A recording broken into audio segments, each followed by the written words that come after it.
नमस्कार साथियों, स्वागत है आप सभी का आपके अपने इस YouTube चैनल पर जिसका नाम है जीएस बूस्टर, जो कि पाठ है तक्षशिला आईएएस बलिया का और मैं हूं अनुप उपाध्याय। साथियों, 453 नेपाली नागरिक उत्तर प्रदेश के कुशीनगर में एक ही जगह पर मिले। नौकरी और कमाई के सपने दिखाकर उन्हें भारत लाया गया था, लेकिन जब पुलिस ने छापा मारा तो सामने आई एक ऐसी कहानी जिसने भारत और नेपाल दोनों की सुरक्षा एजेंसियों को सतर्क कर दिया। क्या सिर्फ एक नेटवर्क मार्केटिंग फ्रॉड था या इसके पीछे काम कर रहा था एक बड़ा मानव तस्करी का नेटवर्क? कौन थे इसके मास्टरमाइंड? नेपाल के सैकड़ों युवाओं को भारत क्यों लाया गया और आखिर कैसे भारत नेपाल की संयुक्त कार्यवाही ने इन नेपाली नागरिकों को बचाया? आज इस पूरे मामले को सिर्फ हम एक समाचार की तरह नहीं, बल्कि जियो पॉलिटिकल, सिक्योरिटी, इकोनॉमिक, एडमिनिस्ट्रेटिव और इंडिया नेपाल रिलेशन के दृष्टिकोण से गहन विश्लेषण करेंगे। तो इस वीडियो को अंत तक जरूर देखिए, क्योंकि यह मामला केवल एक फ्रॉड की कहानी नहीं, बल्कि भारत नेपाल सीमा सुरक्षा, मानव तस्करी और क्षेत्रीय सुरक्षा से जुड़े कई बड़े सवाल खड़े करते हैं। साथियों, चैनल पर पहली बार है तो चैनल को सब्सक्राइब करके बेल आइकन दबा दीजिएगा कि यहां आने वाले हर वीडियो का नोटिफिकेशन आप सभी को समय पर मिल सके। वीडियो को लाइक कर दीजिएगा और अपने मित्रों के पास इसके लिंक को साझा भी कर दीजिएगा। तो चलिए शुरुआत करते हैं आज के इस सेशन का। और आज का टॉपिक आपके स्क्रीन पर है, भारत में फंसे 453 नेपाली नेपाल के युवाओं के साथ धोखा, भारत से वापस लाए गए। इस न्यूज को कवर किया है नेपाल के ही समाचार पत्र काठमांडू पोस्ट ने, और काठमांडू पोस्ट लिखता है 453 Nepali nationals rescued from illegal traffic racket in India's Kushinagar. Police said the group involved collected between 7,000 Indian rupees to up to 1 lakh per person under the guise of membership fees linked to a network marketing style scheme. तो इसी के ऊपर हमारी बात है, लेकिन सबसे पहले हम इस पूरे मामले को समझते हैं कि पूरा मामला है क्या। साथियों, उत्तर प्रदेश के कुशीनगर जिले में एक बड़ा अभियान चलाया गया और उस अभियान के दौरान 453 नेपाली नागरिकों को जो है वह रेस्क्यू किया गया। इनमें अधिकांश युवा पुरुष, महिलाएं शामिल थे जिन्हें बेहतर नौकरी चाहिए थी, आर्थिक अवसर और तेजी से कमाई के आकर्षक वादों के साथ भारत लाया गया था। प्रारंभिक जांच के अनुसार इन लोगों को नेपाल के विभिन्न जिलों से भर्ती किया गया था और सुनौली सीमा के रास्ते भारत में प्रवेश कराया गया था। उन्हें बताया गया था कि वे एक ऐसे बिजनेस मॉडल का हिस्सा बनने जा रहे हैं जहां कम समय में बड़ी आय अर्जित की जा सकती है, लेकिन वास्तविकता कुछ और ही थी। जांच में सामने आया कि संबंधित नेटवर्क कथित रूप से एक पिरामिड स्कील या multi level marketing MLM model पर आधारित था और इसमें शामिल होने के लिए प्रतिभागियों को जो है वो 7,000 से लेकर 1 लाख तक की सदस्यता राशि जो है वो ली गई थी। इस नेटवर्क की कार्यप्रणाली मुख्य रूप से नए सदस्यों की भर्ती पर आधारित थी। जितने अधिक लोगों को कोई व्यक्ति जोड़ता, उतना अधिक लाभ मिलने का दावा किया जाता था। समस्या तब शुरू हुई जब कई लोग नए सदस्य को जोड़ने में असफल रहे और ऐसे में लोगों पर लगातार दबाव डाला गया। कुछ मामलों में उनसे अतिरिक्त धन जमा करने को कहा गया, जबकि कुछ रिपोर्टों के अनुसार उनके परिवारों से भी आर्थिक सहायता और अतिरिक्त भुगतान की जो है वो मांग की गई। जैसे जैसे शिकायत बढ़ी, नेपाल और भारत की सुरक्षा एजेंसियों के बीच में समन्वय स्थापित हुआ और इसके बाद संयुक्त प्रयास के तहत कुशीनगर में कार्यवाही की गई और सैकड़ों नेपाली नागरिकों को इस कथित नेटवर्क से मुक्त कराया गया। तो नेपाल के सैकड़ों युवा नौकरी के नाम पर फंसे थे और भारत नेपाल सीमा और जो एजेंट्स का खेल था, बेरोजगारी की मार थी, इन सबके चलते है। और ग्लोबल जॉब्स इन ऐसे आप देखिए सोशल मीडिया पर इस प्रकार के foreign employment service, global jobs जिसमें की बात की जाती है कि कतर में नौकरी लगा देंगे, फ्री वीजा होगा, फ्री टिकट होगा, आज ही संपर्क कीजिए। दुबई में रोजगार का सुनहरा अवसर है, 1,20,000 जो है वो रुपए जो है वो दिए जाएंगे। मतलब इस प्रकार से जो है वह आकर्षण के माध्यम से जो है वो क्या किया जाता है, नेपाल के, खासकर भारत के भी अगर हम युवाओं को बोले तो इस प्रकार से जो है वो ठगा जाता है। तो कुशीनगर में बड़ा रेस्क्यू ऑपरेशन चलाया गया जिसमें भारतीय और नेपाली पुलिस का संयुक्त रेस्क्यू ऑपरेशन था, जिस पर मिलकर जो है वो काम किया गया था। साथियों, अब सवाल यह है कि क्या यह केवल एक वित्तीय धोखाधड़ी का मामला था या फिर इसके पीछे मानव तस्करी और सीमा पार संगठित अपराध का कोई बड़ा नेटवर्क भी जो है वो सक्रिय था। इस महत्वपूर्ण प्रश्न का विश्लेषण हम इस वीडियो में धीरे धीरे आगे करेंगे, इसलिए मैं बार बार कह रहा हूं कि वीडियो को जो है पूरे अंत तक देखिएगा। इस पूरे मामले को समझने के लिए साथियों सबसे पहले हमें भारत और नेपाल के बीच मौजूद विशेष सीमा व्यवस्था को जो है वो समझना होगा। साथियों, अगर हम सबसे पहले भारत और नेपाल के मैप को देखें, मैं आपके स्क्रीन पर भारत और नेपाल के इस मैप को लाता हूं, आप देखिएगा। तो इधर आपको उत्तराखंड दिख रहा है, ये उत्तर प्रदेश, ये बिहार, ये वेस्ट बंगाल, इधर आपका सिक्किम, यानी कि 5 राज्य जो है वो नेपाल के साथ सीमा साझा कर रहे हैं। टोटल अगर इनकी बात करें तो इनकी जो लंबाई है इस सीमा की वो 1751 किलोमीटर जो है एक अंतर्राष्ट्रीय सीमा है, और 5 राज्य उत्तराखंड, उत्तर प्रदेश, बिहार, पश्चिम बंगाल और सिक्किम से होकर गुजरती है। अब अगर हम उत्तराखंड की बात करें तो पिथौरागढ़, चंपावत, उधमसिंह नगर, उत्तर प्रदेश में बहराइच, श्रावस्ती, श्रीधारनगर, महाराजगंज, बिहार में पश्चिमी चंपारण, पूर्वी चंपारण, सीतामढ़ी, मधुबन, सुपौल, अररिया, किशनगंज, पश्चिम बंगाल का दार्जिलिंग, जलपाईगुड़ी, कूच बिहार, उत्तर दिनाजपुर, और सिक्किम में गंगटोक और पाकयोंग, ये सारे के सारे जिले जो हैं वो बॉर्डर साझा करते हैं। बिहार सबसे अधिक जो है 729 किलोमीटर का जो है वो सीमा जो है वो साझा करता है नेपाल के साथ। उसके बाद उत्तर प्रदेश 573, पश्चिम बंगाल 186 और उत्तराखंड 263 का जो है वो सीमा जो है वो साझा करता है। क्लियर है? तो अब इसको समझना, टोटल क्या है, 1751 किलोमीटर लंबी सीमा है।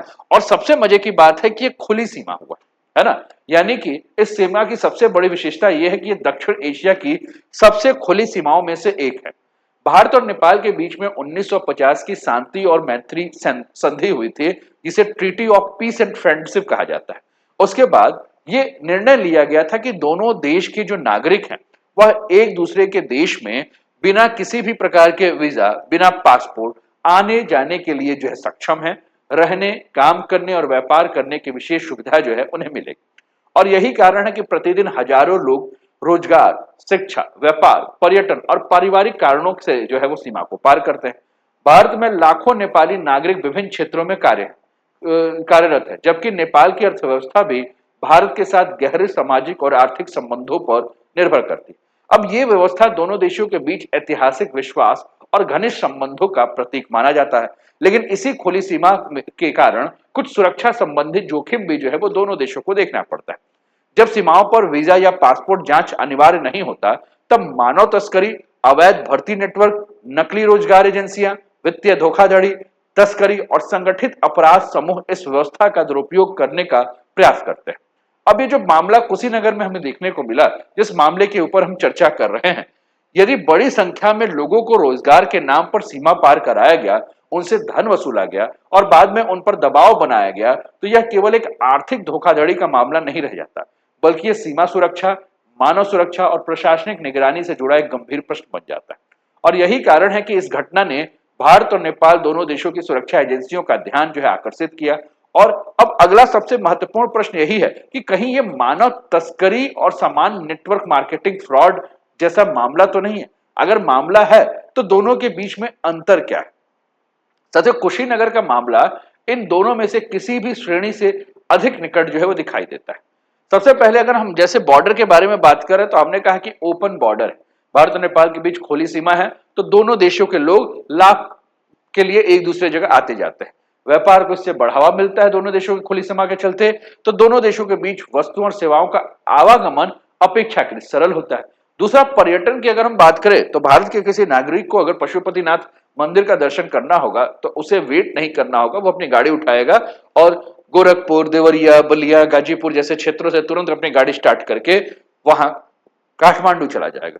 काठमांडू के किसी व्यक्ति को अगर बनारस विश्वनाथ मंदिर का दर्शन करना होगा तो वो भी अपनी बाइक उठाएगा और वहां आ जाएगा, चाहे गोरखपुर दर्शन करना हो, चाहे प्रयाग जाना हो तो वो आ जाएगा। मतलब कुल मिलाकर अगर हम बात करें तो धार्मिक, सांस्कृतिक और प्राकृतिक पर्यटन के लिए लाखों लोग हर वर्ष दोनों देशों के बीच में जो है वो क्या कर रहे हैं, यात्रा कर रहे हैं।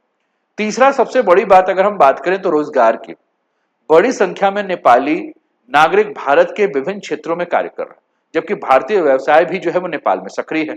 चौथा, सांस्कृतिक यानी कि कल्चरल रिलेशनशिप, यानी कि दोनों देशों के बीच में जब खुली सीमा है, संस्कृतियां समान है, तो रोटी बेटी के संबंध है, साझा धार्मिक परंपराएं हैं, ऐतिहासिक जुड़ाव, और ये पूरी व्यवस्था को जो है वो और विशेष बनाता है। लेकिन हर अवसर के साथ साथ साथियों कुछ चुनौतियां भी जुड़ी होती हैं।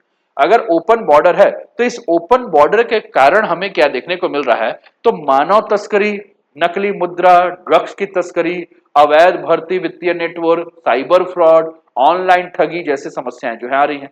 जब लोगों की आवाजाही आसान होती है, तब प्रशासन और सुरक्षा एजेंसियों के लिए वैध और अवैध गतिविधियों के बीच अंतर करना एक बहुत ही ज्यादा चुनौतीपूर्ण कार्य बन जाता है। और यही कारण है कि कुशीनगर में सामने आया ये 453 नेपाली नागरिकों का मामला केवल एक स्थानीय आपराधिक घटना नहीं माना जा रहा है।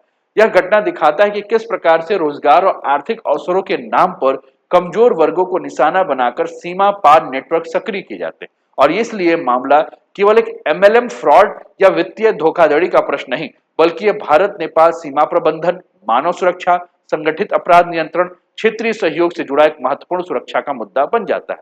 अब सवाल यह है कि क्या यह मामला वास्तव में मानव तस्करी की श्रेणी में आता है या फिर एक पिरामिड स्कीम आधारित आर्थिक धोखाधड़ी है। साथियों, अब अगर इस मामले को सबसे ध्यान से अगर देखें, सबसे महत्वपूर्ण प्रश्न पर इस पे आए, तो क्या ये कुशीनगर का ये जो मामला जो है ये फाइनेंशियल फ्रॉड था या फिर ह्यूमन ट्रैफिकिंग के तत्व जो है इसमें मौजूद थे। तो सबसे पहले यह स्पष्ट कर देना आवश्यक है कि अंतिम निष्कर्ष केवल जांच एजेंसियों और न्यायालय द्वारा निर्धारित किया जाएगा। जांच पूरी होने तक किसी भी निष्कर्ष पे पहुंचना उचित नहीं होगा, लेकिन जो भी उपलब्ध जानकारी है उस आधार पर इस मामले को दो प्रमुख दृष्टिकोणों से देखा जा सकता है। पहला, ह्यूमन ट्रैफिकिंग का मामला अगर देखें, और दूसरा फिनेंशियल एक्सप्लॉयटेशन का मामला। इस केस में कुछ ऐसे तत्व दिखाई दे रहे हैं जो सुरक्षा एजेंसियों का ध्यान आकर्षित करते हैं झूठे रोजगार के लालच के रूप में। कई लोगों को कहा गया कि तुमको बेहतर नौकरी दी जाएगी, अधिक आय और उज्जवल भविष्य का जो है उन्हें सपना जो है वो दिखाया गया कि तुम्हारे लिए जो है हम उज्जवल भविष्य रखे हुए हैं। यदि किसी व्यक्ति को गलत जानकारी देकर या वास्तविक परिस्थितियों को छिपाकर कहीं ले जाया जाता है तो ये गंभीर कानूनी प्रश्न खड़ा करते हैं।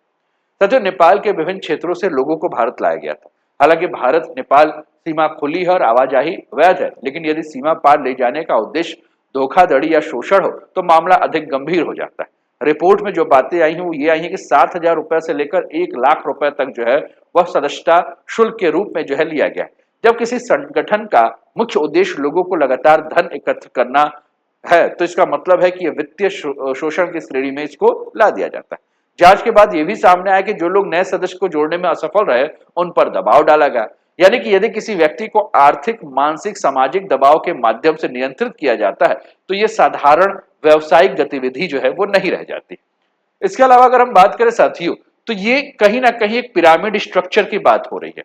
नेटवर्क मार्केटिंग में अगर हम बात करें तो ये मॉडल नए लोगों के भर्ती पर आधारित है और ऐसे परियोजनाओं का वास्तविक उत्पाद या सेवा के बजाय नए सदस्यों से प्राप्त धन पर पूरा ढांचा टिका हुआ है। और यही कारण है कि अधिकांश देशों में पिरामिड स्कीम को अवैध या अत्यधिक नियमन के दायरे में रखा गया।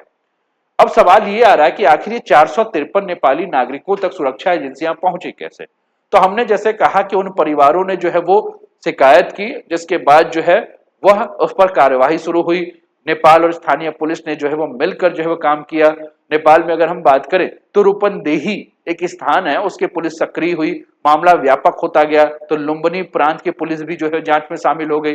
जांच के दौरान जो सूचनाएं प्राप्त मिली उन सूचनाओं को भारतीय एजेंसियों के साथ साझा किया गया और भारतीय एजेंसियों के साथ जब साझा किया गया तो नेपाल पुलिस, उत्तर प्रदेश पुलिस और भारतीय प्रशासन के बीच में समन्वय स्थापित हुआ। दोनों देशों की एजेंसियों ने सूचना का आदान प्रदान किया, संदिग्ध स्थानों की पहचान की और कई दिनों तक लगातार निगरानी और जांच अभियान चलाया गया। अंततः कुशीनगर में कार्यवाही की गई और बड़ी संख्या में लोगों को वहां से सुरक्षित निकाला गया। और यह केवल एक पुलिस कार्यवाही नहीं बल्कि सीमा पार सहयोग और त्वरित समन्वय का एक महत्वपूर्ण उदाहरण भी। और यह घटना भारत और नेपाल के बीच बढ़ते सुरक्षा सहयोग को भी जो है वह उजागर करता है।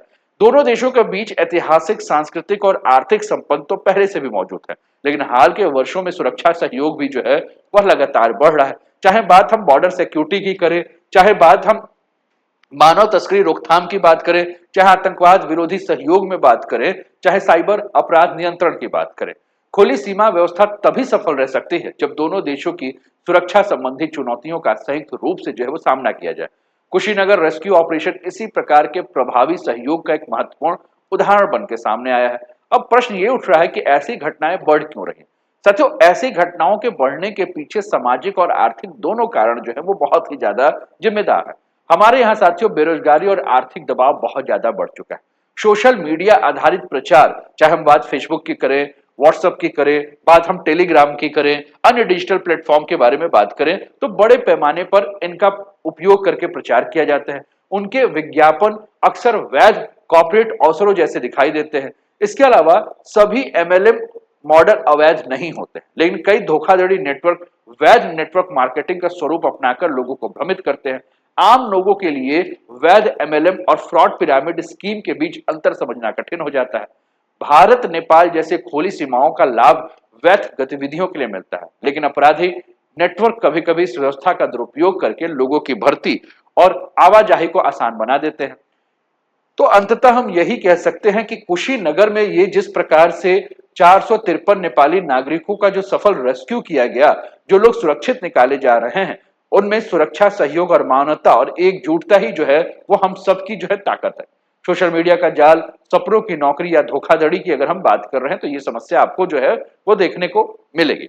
सर, कुशीनगर से जो 453 नेपाली नागरिकों को रेस्क्यू किया गया, यह केवल एक अपराध की कथा नहीं, यह दिखाता है कि बेरोजगारी का दुरुपयोग कैसे होता है, नेटवर्क मार्केटिंग के नाम पर फ्रॉड कैसे फैलता है, खुली सीमाओं के फायदे और चुनौतियां क्या हैं, भारत और नेपाल मिलकर संगठित अपराध को कैसे रोक सकते हैं और आने वाले समय में सीमा सुरक्षा, डिजिटल सत्यापन और जन जागरूकता से ऐसे मामले को रोकने में महत्वपूर्ण भूमिका जो है वो निभाया जा सकता है। आपको क्या लगता है? आप अपने विचार जो है वो कमेंट के माध्यम से अवश्य दें और कैसा लगा सेशन ये भी जरूर बताएं। साथियों, अभी तक आपने चैनल को अगर सब्सक्राइब नहीं किया तो चैनल को सब्सक्राइब कर दिए, वीडियो को लाइक कर दिए, शेयर कर दिए और अपने विचारों को जो है वो कमेंट के माध्यम से हम तक अवश्य पहुंचाएं। अपना ध्यान रखिए, स्वस्थ रहिए, मस्त रहिए, तंदुरुस्त रहिए, हंसते खेलते मुस्कुराते हुए जीवन का आनंद लीजिए। जय हिंद, जय भारत।